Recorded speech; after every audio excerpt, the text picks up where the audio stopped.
Lembre-se sempre de ser grato, seja na alegria, seja na tristeza. Busque entender o que cada sentimento, o que cada momento representa na sua vida. Porque com certeza você nunca vai poder controlar as tempestades que virão. Mas o que você pode fazer é escolher aonde você vai se abrigar. Qual será o seu abrigo nesses momentos difíceis?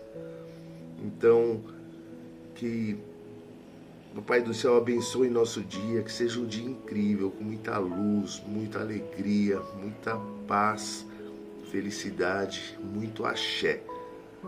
Ótimo dia para nós, a vida é maravilhosa, gratidão sempre. Vamos que vamos, ótimo dia.